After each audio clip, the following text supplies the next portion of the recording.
In just a moment, X-1. But first, when you hear the hearty laugh and familiar voice of the great Gildersleeve tomorrow night, you know you're in for some hilarious adventures. Because wherever Gildy is around, why, somehow things never seem to go as planned. It might be his impulsive nature, or maybe it's his incurable weakness for the fairer sex. But whatever it is, the great Gildersleeve is bound to keep you laughing for a full 30 minutes.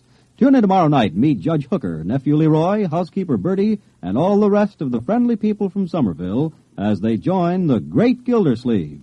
And now stay tuned for X-1 on NBC. Countdown for blast off. X-5, 4, 3, 2, X-1, fire.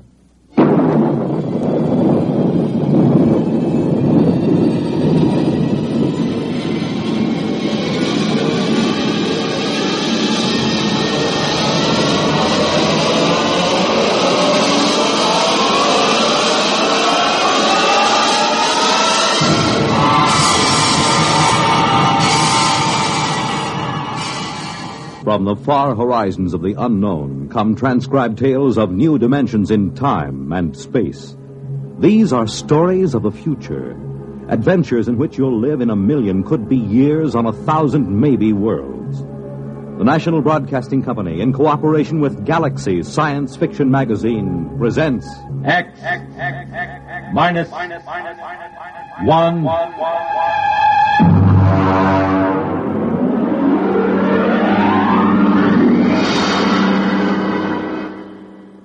Tonight's story, Junkyard, by Clifford D. Simak. The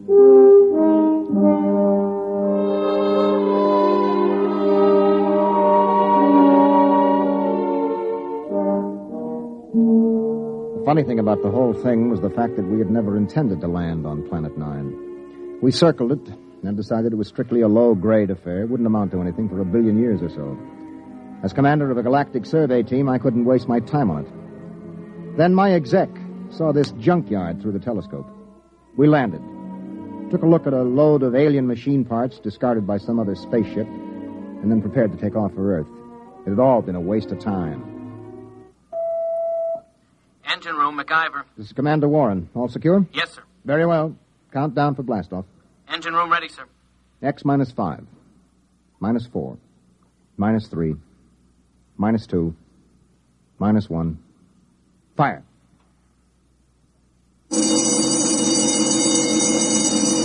Mac, what's wrong down there? Well, I don't know, sir. Brady, get the data analyzer ready. We'll have to correct for a new takeoff time. That's the first time I ever heard of engine failure before takeoff. Well, better before than after. Engine room? Yes, sir. What's happening? You boys ready yet?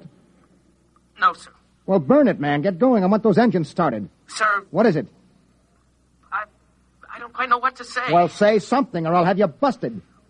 We can't start the engines, Commander. At least I can't. Well, why not? I don't know. Klein, put Klein on. Lieutenant Klein, sir. Lieutenant, what is going on down there? Is there something wrong with the engines? No, sir. I've double-checked them. Well, then let's get them heated up or we'll be on this godforsaken planet the rest of our lives. We can't do it, sir. Klein, suppose you tell me exactly why you can't start the engines. Can you do that? Yes, sir. All right, why? Because, sir, we can't remember how. What? Yes, sir. We've forgotten how to start the engine. Lieutenant, report up here in 1 minute. Bring Dr. Spencer with you. Yes, sir. All right, Brady, where have you got it? Got what, Ira? Don't play innocent. You and I have been doing planet surveys together for 15 years. You carry enough dead weight in grain alcohol on every trip to keep you happy for 1,000,000 light years. Now, obviously, the boys in the engine room have gotten into it. Impossible. Where is it? I got a few fists in my locker, but nobody's touched it. I checked a few minutes ago. Well, then somebody has got some in the engine room. Come in. Lieutenant Klein, sir, I brought Dr. Spencer as ordered. Hello, Doc. Did Klein here tell you what's going on? He did. How long will it take you to get these guys sobered up? I can't. Why not? Because they're not drunk. I tested Klein in my office. Now, wait a minute, Doc. Are you trying to get me to actually believe that these men, intergalactic engineers with years of hyperfission experience, have forgotten how to start the engines of this ship? That's right. You're serious? Dead serious, Ira. Something, somehow, has caused these men to forget how to start the engines. There it was. It fit in perfectly with a lot of other annoying little things that have been happening to us ever since we put down on Planet 9. It was to have been a routine exploration of a low-grade uninhabited planet. Some routine exploration. All right, Klein, now listen to me. Do you have manuals aboard? Engineering manuals? Yes, sir. Take the engine room boys and study those manuals.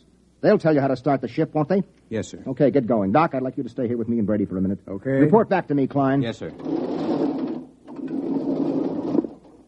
Okay, Doc, you're supposed to be an expert on space medicine. What is it? I've never seen anything like it, Ira. Brady? Search me, Captain. I've seen 'em with space blues, alien psychoses, the works. But I've never seen a disease that could make a crew forget how to start the engines. Maybe it isn't a disease. Okay, what then? Maybe it's a deliberate thing. You mean they're faking? No, I know Klein and the others too well for that. I mean, maybe there's some outside influence. Doc, we've surveyed this planet from top to bottom. We know there isn't a living cell on it. What about the junkyard? What junkyard? Oh, he means that pile of rusty space engine parts we found. The boys nicknamed it the junkyard. He's right. Somebody put it there. Well, we know that another spaceship landed here. We know that from the blast marks on the rock. We know that for some unexplained reason they took their engine apart and tried to put it together again. We know they succeeded in building a much simpler engine, leaving a lot of spare parts, and we know that they took off. The blast-off marks tell us that, too. What we don't know is whether or not they left somebody behind. Or something. What about that stone tower, Ira? The boys looked it over. It's just a pile of stones. They probably threw them together as a shelter while they were rebuilding their engine. Oh, that sounds too simple. I don't like that tower, Ira. Why not? I don't know. It was scary. It had that black look about it. The smell of death. I felt it when I walked past with Klein and MacIver. Oh, that's the Celt in you. Banshees and spooks. I still don't like it. I need a drink. Skip it. We should be ready to blast off in a few minutes.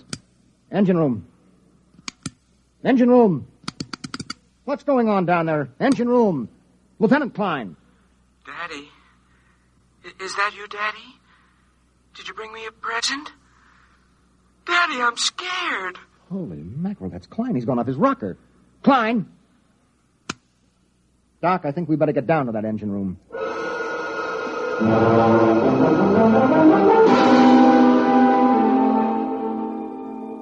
When Doc examined Klein, he found him to have the mind and memory of a 6-year-old. That's it, Ira. Something drained Klein of his memory. And that's as much as I can tell you. Well, that's a big help. Here's the manual he was reading. Well, at least we can follow this manual and get off this stinking planet. Hand it to me. Right here.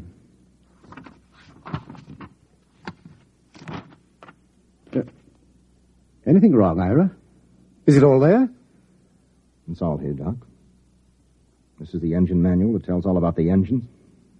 How they operate, how to locate trouble, how to fix them, how to start them. Well, what is it then? You're sweating like a pig. All of a sudden, I can't remember the symbols. Doc, I've forgotten how to read.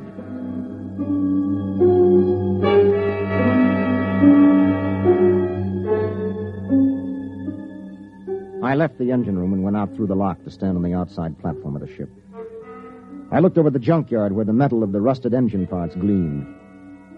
There was a riddle there. A riddle we hadn't been able to figure out. Why had an alien spaceship landed here, ripped out its engines, and then put together a simple, less efficient engine and taken off again? And they had worked in an awful hurry, judging by the mess they left. Why? Why? Mind if I join you, Ira? No, help yourself, Doc. How's Klein? We've made him some toys. He's playing with them. I've assigned Mac to see that he doesn't hurt himself. Doc. Yes? Have you got any ideas on what's happening to us? Well, man experiences incidents, gathers knowledge, knows emotions. Then, as he grows older, he begins to forget those experiences, forget that knowledge. That's what life is, a long series of forgettings. Here, on 9, in some impossible way, the forgetting is speeded up. It happens overnight. No, there's more to it than that. Well, I'm going back to my cabin and try to get some rest.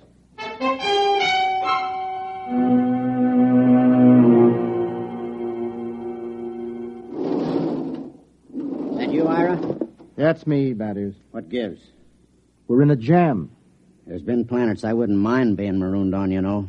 But this ain't one of them. There's something here, Ira. I can feel it. Yes, I can feel it myself. Maybe we should have looked around more. Klein looked around. Klein was the one found that tower. Brady, that's right. He did. He said he didn't like it. He said it scared him. In the morning, Bad Ears, we'll go and see that tower.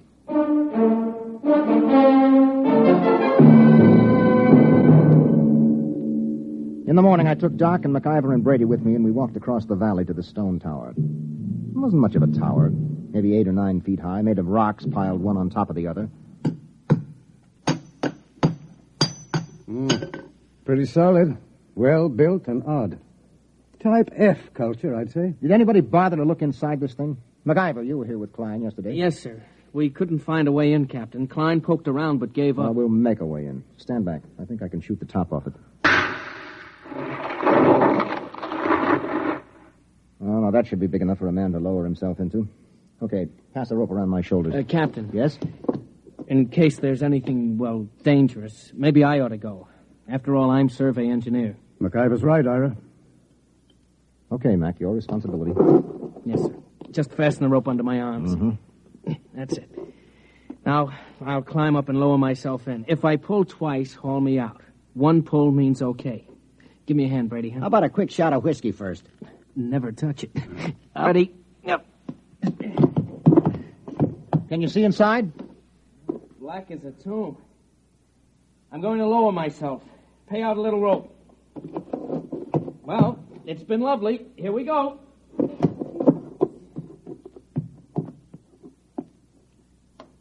One tug. He's on the ground inside. Yeah, I wonder what he's found. I still don't like it. Oh, Brady, there's probably not a thing in there except a few... There's 2 tugs. 3. Come on, haul them out. Brady, help me through the top. Right. Easy now, Mac. What the heck is in there, anyway? Mac? Mac? Dada. Holy jumping asteroids. Doc, he's flipped. No, he hasn't lost his mind. He's just reverted to babyhood.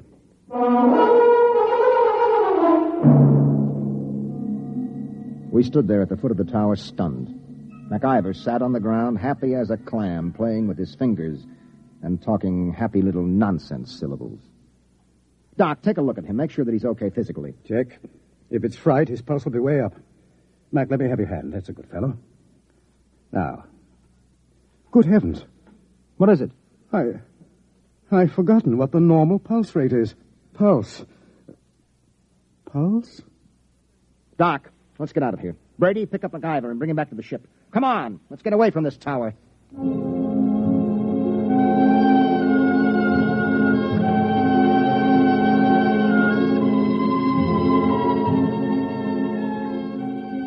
A few minutes later, Brady and I sat in the captain's quarters. He didn't do much talking, just sat and tipped his bottle to his lips ever so often. Well, at least we know in a general way what we're up against. Do we?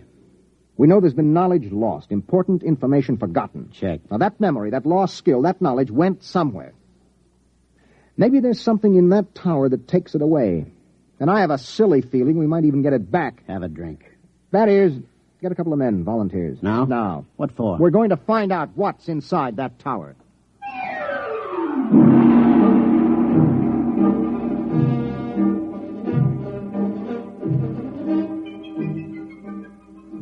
We lowered a rotating infrared movie camera into the tower, took some pictures, and went back to the ship for a look. There was something in there, all right. Now, as far as we can determine, this thing we photographed is shaped like a watermelon standing on end. The movement of the hairs all over it suggests vibrations, such as an antenna of an insect. Underneath are wires leading to terminals that seemed plugged right into the thing. You think it's a form of life? My guess is a combination of living organism and machine. After all, man and machines work together. The difference is that man retains his individual identity. Well, since it doesn't locomote, somebody or something must have put it there. Exactly. It looks like some kind of communication organism. If it is, it's a communication machine that is built to take in information rather than pass it along. Doc, do you really think that egg in there has been stealing our memory? Why not? Well, because it's too wild, that's why not. It's no wilder than a lot of other things we found. Say that egg is a device for gathering knowledge. But there's no knowledge here to gather. I mean, how often does a ship land on an out-of-the-way melon like this? Wait a minute, Brady. Who says that knowledge has to be collected here? What? I said, why do we assume that knowledge has to be collected right here on Planet 9? We forget things back on Earth, don't we? Good Lord. Suppose you were some race setting out fish traps for knowledge, and you had plenty of time to gather it. Where would you put your traps? On a planet swarming with intelligent beings where the traps would be found and destroyed or their secrets snatched away? Or would you put them out on some second-rate world where nobody would ever bother them? Good heavens, I'd pick a spot just like this. Let me fill in this picture, Doc. I think that some unknown race is bent on trapping knowledge throughout the galaxy. Ira, if what you say is true, if it is, then every time someone on Earth forgets something, it's because one of these eggs has drained it out of him. Well? It's too fantastic. Have you got a better guess? No. Well, the question is, what do we do next? If anybody gets near that egg, he winds up like some puling little baby. You were pretty near it that first day. Did you forget anything? Well, how should I know? I was too pleasantly lit up on grain spirits to know the difference. Well, the question is still, what now? I'm going outside to think. Ira. Yes? There is one thing to keep in mind. What is that, Doc? If those are memory traps, then there must be a way for somebody to empty them. And if we're ever going to get away from here, what's gone in has got to come out.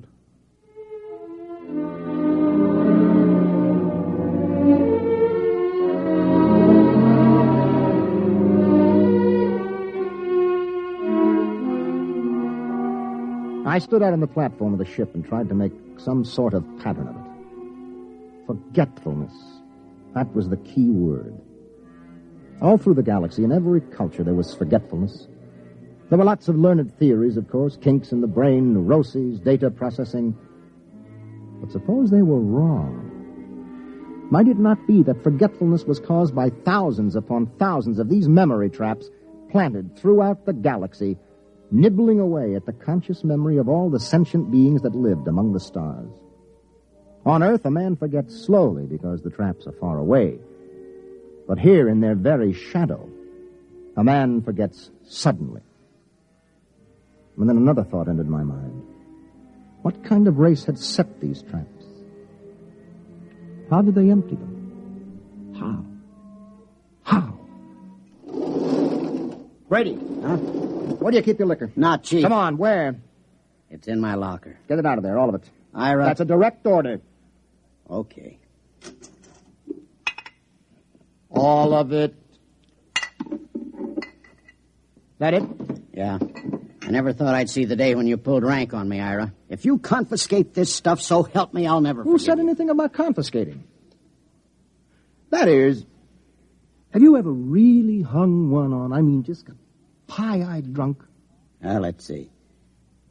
Yeah, there was once on Mars. Was that the worst? It was beautiful. Took me 3 days to sober up. They say I fought off the whole galactic patrol for hours. Well, do you think you got enough here to get that polluted again? I got a pretty good supply, Ira. Well, that's good, because in 1 minute, I'm going to give you a direct order to hang on the biggest, most monstrous drunk in the entire history of the universe. But first you have to volunteer. I volunteer. No, not until I explain why I'm doing this. Ira, this sort of project don't need reasons. It's a pleasure. Let me finish. You know that egg up in the tower? Yeah? The minute you get near it, it grabs your mind, wipes it clean, right? Yeah. And a lead space helmet doesn't shield you, as we saw with MacIver. Right. Now, Doc thinks this egg is a kind of communications thing. It must be. Okay, you're a communications man. What do you do when you can't shield a communication? Well, that's easy. You scramble it. Any fool knows. Holy mackerel. Exactly. Are you still game? You think it'll work? I don't know. I think it might. Well, suppose it doesn't. You'd be a babbling infant like Klein and MacIver. If we don't stop that thing, it'll happen anyway. Unless we can remember how to start the engines. Okay, Ira. I'll do it. When do I start? Right now.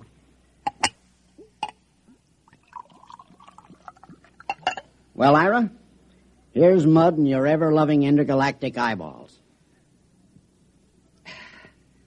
You know something? I'm beginning to like this mission already.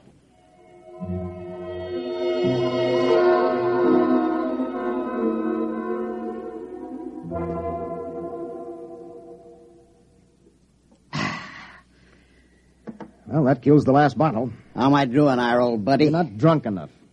I should have picked somebody like Doc, except he'd probably pass out. I'm not drunk enough, huh, old buddy pal? Not yet. Well, then, in which case, old buddy, I'm going to have to do something I never like to have to do. What's that? I'm going to have to go into my extra special emergency reserve supply.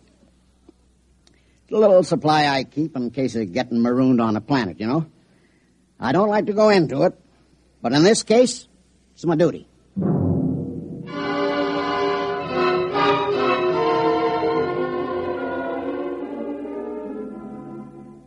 I'm a rambling wreck from Georgia Tech and a heck of an engineer. A rambling wreck from Georgia Tech and a heck of an engineer.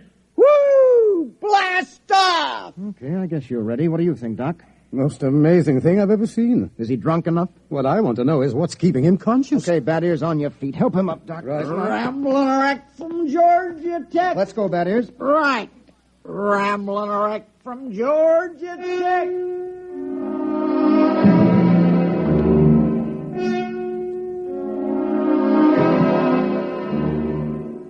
Somehow we pushed, hauled, and stumbled Bad Ears Brady out of the ship and up the rocks to the egg tower. We erected a tripod over the hole with a block and tackle, passed a rope around Brady's chest, and hauled him over the entrance to the tower.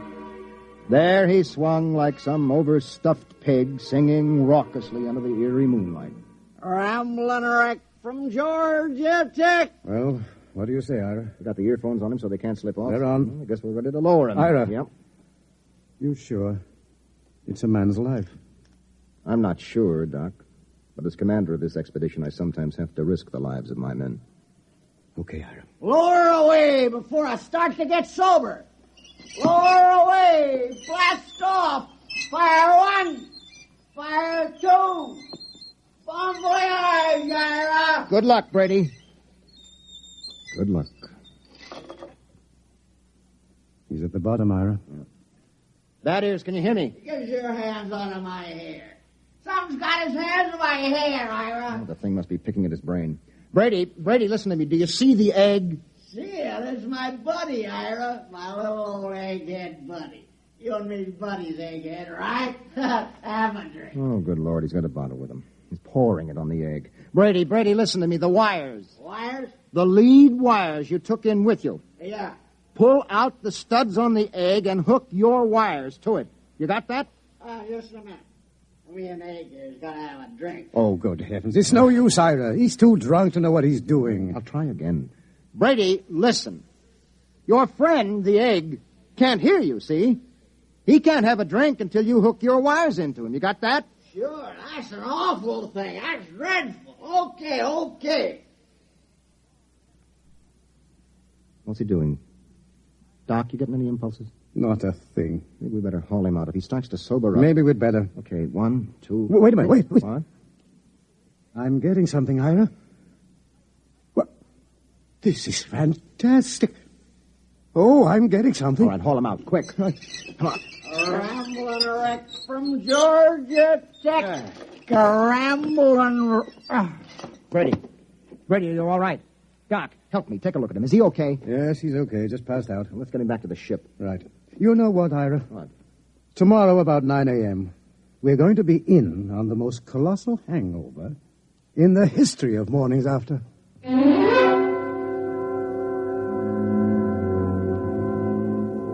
We were in on more than Doc Spencer had bargained for.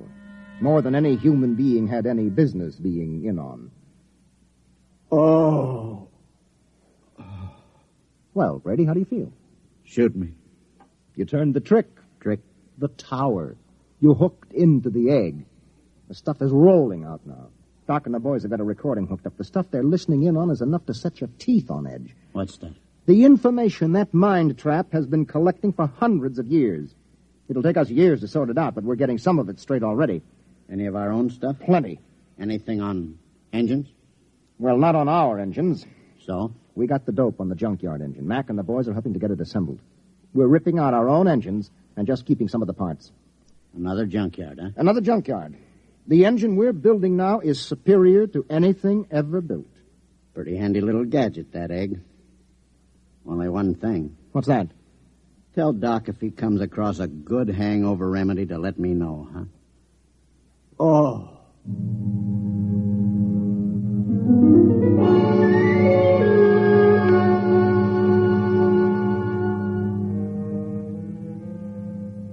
It took us about 6 days to assemble new engines using some of our parts and some of the advanced designs from the junkyard. During most of that time, Doc Spencer sat down at the tower with a set of headphones monitoring the information from the egg. He was like a man possessed. I didn't think anything unnatural was happening until the night of the 6th day. Well, that does it. The boys have got the engines ready for blast-off. There's a full moon, too. We should be able to lift her by tomorrow morning, huh? We're blasting off in exactly 1 minute, that is. What? In exactly 1 minute. But Ira, Doc, and some of the techno boys are down monitoring that egg. I know it. Well, it'll take them 20 minutes to get back into the ship with all that equipment. They're not getting back. Huh? I said they're not getting back. Ira, are you nuts? Come here, that is. I want you to take a look through this field scope. You can get a good close-up of Doc and the boys who have been monitoring that egg. Now, wait till I get it focused. You got them? Yeah? Take a close-up. Mother in heaven. You see why we have to leave them here? Those faces, they're like some kind of beast. What is it, Ira? What's happened to them? The same thing that must have happened to the crew of the last ship that touched here. The same thing that made them blast out of here in such a tearing hurry. What? That is, there isn't only knowledge in that thing. Those boys are monitoring something else. Something else. Personality, that is. They're not human anymore. They're turning alien.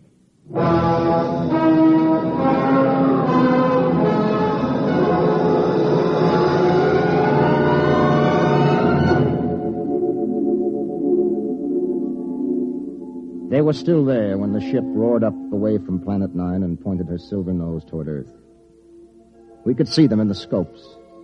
A group of tiny figures crouched over the recording equipment, their earphones plugged into the egg.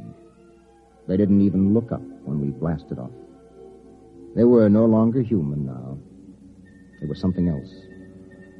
Something 1,000,000 light years old and of another world.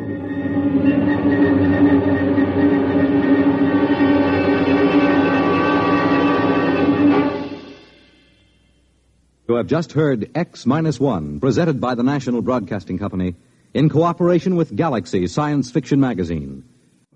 Your announcer, Fred Collins. X-1 was directed by Daniel Sutter and is an NBC Radio Network production.